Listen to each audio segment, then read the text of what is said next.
In 1994, a scientist named Herbert Needleman was put on trial. Not in a courtroom, in a conference room.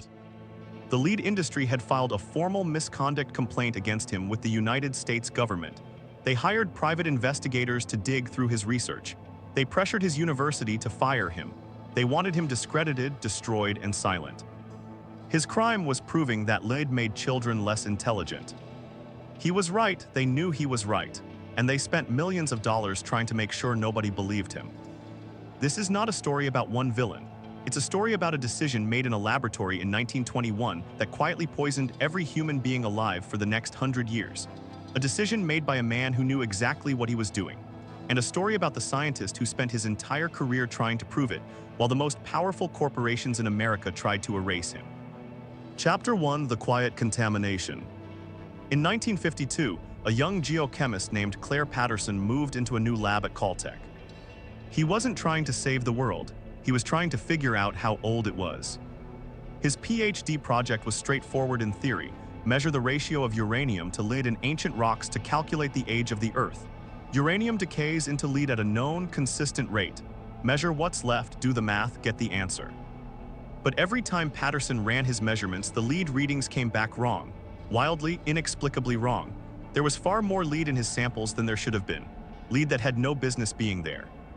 He assumed it was contamination in the lab, so he cleaned it thoroughly. He tore out the electrical cables from the wall's lead solder. He scrubbed the floors and benches with ammonia every single day. He pressurized the room so outside air couldn't get in. Anyone entering had to wear a full protective suit. Patterson had accidentally invented the modern cleanroom. And still the lead readings came back high. He eventually realized the problem wasn't his lab. The contamination was everywhere, in the air, in the water, in the dust settling on his instruments from outside. There was so much lead loose in the environment that it was impossible to escape, even in a sealed laboratory designed to keep everything out. That realization should have been a footnote, a methodological inconvenience. Instead, it became the question that consumed the rest of Patterson's life. Where was all this lead coming from, and what was it doing to people? Chapter 2: The Gift from Heaven. To understand what Patterson found, you have to go back 30 years. Back to a laboratory in Dayton, Ohio, and a 27-year-old engineer with a problem to solve. The year is 1916, the automobile is new, the internal combustion engine is new, and it has a flaw. When you compress a fuel-air mixture too aggressively inside a cylinder, the fuel ignites before the spark plug fires. Instead of one clean, controlled explosion, you get a series of chaotic, mistimed detonations bouncing off each other inside the engine. The sound this produces is a metallic rattling knock, hence the name, engine knock. It doesn't just sound bad, it destroys the engine from the inside. It reduces power, wastes fuel, and shortens the life of the machine. As cars became more powerful and engines became more compressed, knocking became a serious engineering problem. General Motors assigned a young engineer named Thomas Midgley Jr. to solve it. Midgley was brilliant, relentlessly curious. He tested hundreds of compounds looking for anything that could be added to fuel in small quantities to stop the knocking. Most of them did nothing. Ethanol worked, but you needed too much of it to be profitable.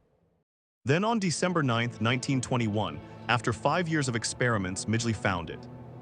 Tetrethyl lead, a single compound, 1 part per thousand in the fuel mixture. It stopped the knocking completely. It was cheap to produce, easy to synthesize, and available at industrial scale. In a phone call to his boss Charles Kettering, Midgley said, "Can you imagine how much money we're going to make with this?" They called their new product ethyl, not leaded gasoline, not lead additive. Ethyl, clean, simple, chemical sounding. The word lead appeared nowhere in the marketing. The Ethyl Corporation was formed shortly after, a joint venture between General Motors, DuPont, and Standard Oil of New Jersey. 3 of the most powerful corporations in America, unified behind a single product. At the 1923 Indianapolis 500, the top 3 finishers all ran on ethyl. Demand exploded. And the lead began to enter the air. Chapter 3: They knew. Here is the part that is difficult to sit with. They knew. Not suspected, not feared, knew. Lead poisoning was not a new discovery in 1921. Benjamin Franklin had written about the dangers of lead exposure in 1786, over a century before Midgley's invention. He noted with frustration how long a known danger could be ignored before anyone acted on it. By the time ethyl went to market, doctors at Harvard, MIT, Yale, and the US Public Health Service had already written to the Ethyl Corporation warning them. They called tetrethyl lead a creeping and malicious poison. They called it a serious menace to public health. They predicted exactly what would happen if it was released into the air at scale. Their concerns were dismissed. Within 2 months of opening a new ethyl production plant in New Jersey in 1924, dozens of workers fell ill.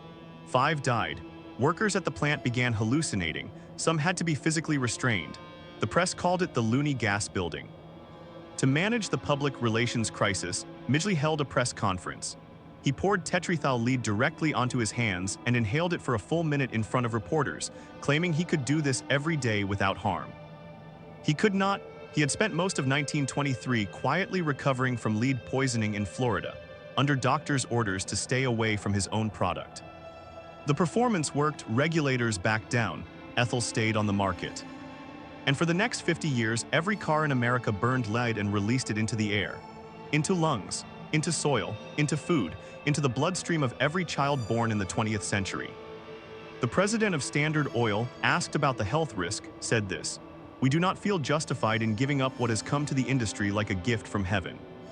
A gift from heaven, that's what they called it. Chapter 4, the number that changed everything. Back to Clair Patterson, back to his sealed laboratory and his impossible lead readings. Patterson spent years trying to understand the scale of the contamination. He measured lead in ocean water at different depths. If lead were naturally occurring and ancient, concentrations should be uniform throughout the water column. Instead, he found lead levels near the surface were nearly 10 times higher than at depth, proof the contamination was recent, not geological. He went to Greenland. He drilled ice cores, which function like frozen time capsules, each layer recording the chemistry of the atmosphere at the moment it was sealed. He found that lead levels in the atmosphere had been rising steadily for thousands of years, tracking the rise of human civilization's smelting mining industry. But in the 20th century, the line didn't rise. It spiked vertically, a sudden, catastrophic increase that lined up exactly with the introduction of leaded gasoline. Then he did something that should have ended the debate permanently. He measured the lead in the bones and teeth of ancient Peruvian and Egyptian mummies, people who had lived over 1,600 years ago. Then he measured the lead in the bones and teeth of recently deceased 20th century Americans. He expected modern people to have roughly 100 times more lead in their bodies, accounting for centuries of low-level industrial exposure. The actual number was 1,000 times more. Modern Americans had 1,000 times more lead in their bones than their pre-industrial ancestors. This wasn't background noise. This wasn't natural variation. This was a contamination event of a scale that had never been measured before in human history. Patterson published his findings, and then the attacks began. Chapter 5, the campaign. The lead industry had a problem. The problem had a name, Clair Patterson. His research was irrefutable, so they didn't try to refute it directly. Instead, they went after him. The Ethyl Corporation and its affiliated companies had for decades been funding the scientists who studied lead in the environment. This wasn't unusual. Industry-funded research was common. What it meant in practice was that almost every leading expert in the field of environmental lead had some financial connection to the companies that produced it. Patterson had none. He was independent, and that made him dangerous. The industry approached Caltech and offered to fund Patterson's research, on the condition that his work be subject to their review. He declined. They then pressured Caltech to cut his funding entirely. They succeeded in having him removed from a National Research Council panel studying atmospheric lead. They hired scientists to publish counterstudies designed to cast doubt on his findings. Robert Kehoe, the lead industry's chief scientific advisor, had spent decades arguing that lead was a naturally occurring element in the human body, and that the levels found in modern Americans were therefore normal. His argument was not based on evidence. It was based on the absence of pre-industrial baseline data that Patterson had just provided. Kehoe's framework collapsed. The industry's response was to discredit the man who collapsed it. This continued for years. Patterson kept publishing. They kept pushing back. Herbert Needleman, the scientist put on trial in 1994, was one of several researchers who built on Patterson's work, and each of them faced the same machinery. The playbook was borrowed directly from tobacco. Fund doubt, attack credibility, delay regulation. Every year of delay was another year of profit. Chapter 6, the cost. Let's talk about what those years of delay actually cost.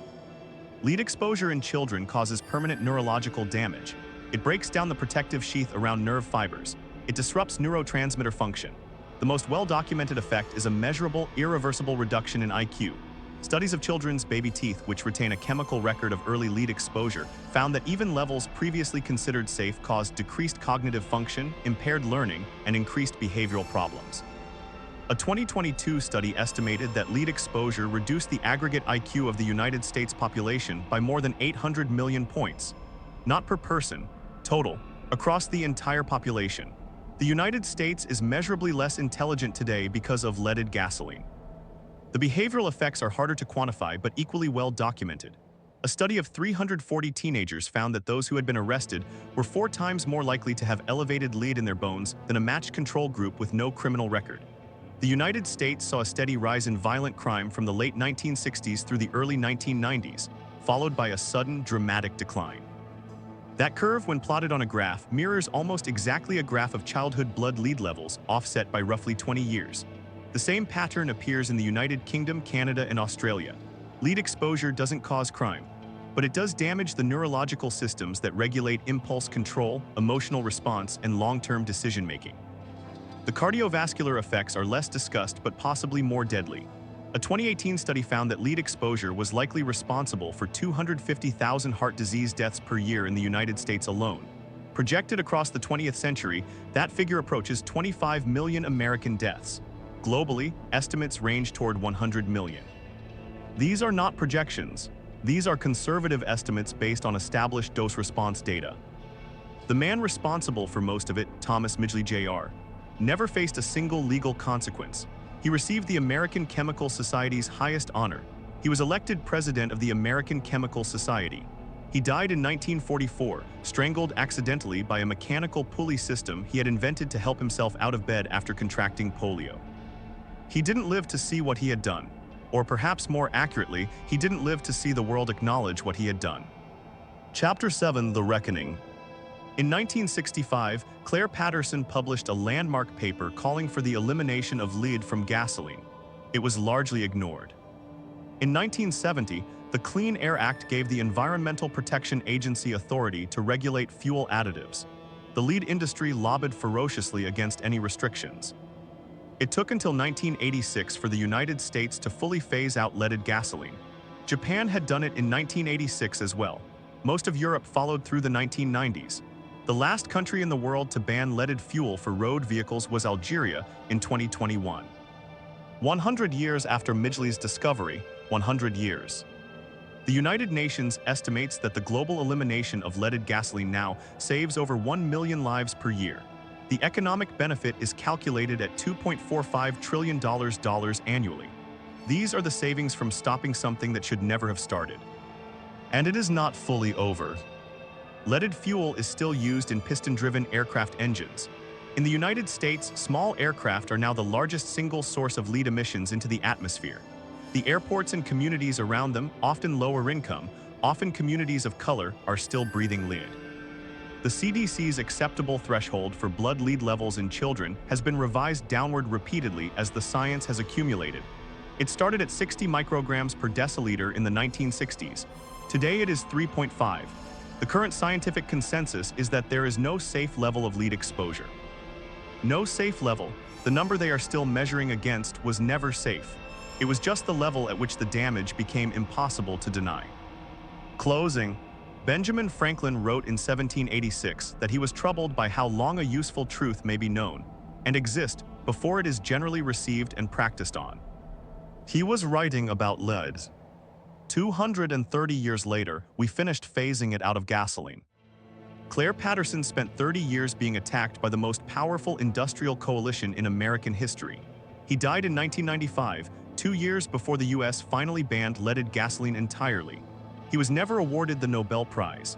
He never received the public recognition that most scientists of his caliber eventually receive. What he received instead was a planet with measurably less lead in it than there would have been if he had stayed quiet. The lead industry's final argument, the one they made to regulators, to journalists, to anyone who would listen, was that the cost of removing lead from gasoline was too high, that the economic disruption would be too severe, that the science was uncertain. The science was not uncertain, the cost was not economic. The cost was 800 million IQ points. 25 million American lives. A generation of children born into a world that was measurably, chemically more dangerous than it needed to be because 3 corporations decided the profit margin on a fuel additive was worth more than the neurology of every human being on Earth. They called it a gift from heaven. Clair Patterson called it what it was: